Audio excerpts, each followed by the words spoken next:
నమో వెంకటేశాయ.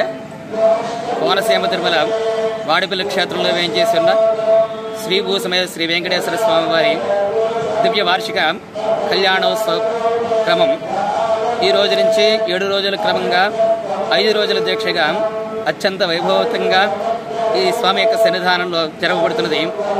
ఈరోజు సాయంత్రం స్వామి యొక్క ప్రాకార దేవతల్ని పరివార దేవతల్ని ఆహ్వానించే క్రమం.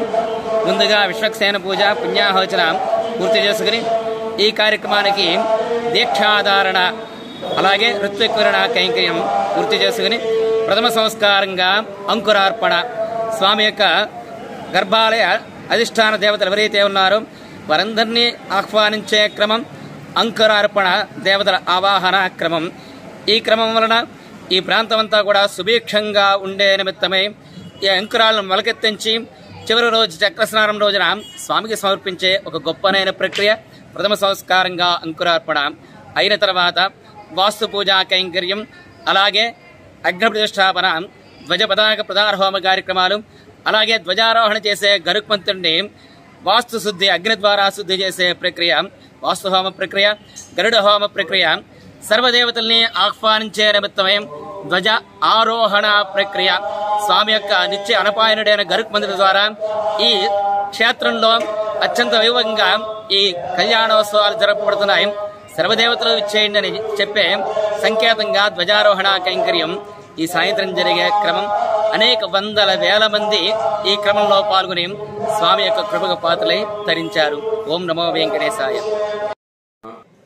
డాక్టర్ బిఆర్ అంబేద్కర్ కోనసీమ జిల్లా ఆత్రేయపురం మండలం వాడపల్లి గ్రామంలో వేయించేస్తున్న స్వయంభూ చంద్ర స్వరూపుడైన కలియుగదైవం శ్రీ వెంకటేశ్వర స్వామి దేవస్థానంలో వార్షిక కళ్యాణోత్సవాలు 7/4/2025 నుండి 13/4/2025 వరకు కూడా అంగరంగ వైభవంగా పాంచానిక ఆగమ ప్రకారం మరి అంగరంగ వైభవంగా ఏర్పాట్లన్నీ కూడా పూర్తి చేయడం జరుగుతుంది.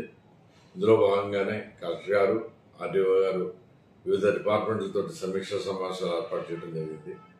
మరి 7వ తారీఖున పుణ్యావసరం పంచగవ్యం ధ్వజారోహణతో ప్రారంభమై 8వ తారీఖు మధ్యాహ్నం 2 గంటలకు మరి స్వామివారి యొక్క రథోత్సవం ప్రారంభమై రథోత్సవం అనంతరం స్వామివారి యొక్క 7 గంటలకి స్వామివారి కళ్యాణోత్సవం ఆ కార్యక్రమం అయిన తర్వాత సదస్యం తదుపరి తెప్పోత్సవం అలాగే మరి 12వ తారీఖున శ్రీచక్ర స్నానంతో ఈ పాంచానిక కార్యక్రమాలు పరిసమాప్తం అవుతున్నాయి. మర్నాడు మరి అమ్మవారికి శ్రీ పుష్పయోగోత్సవంతో కళ్యాణ కార్యక్రమాలన్నీ కూడా పూర్తవుతున్నాయి.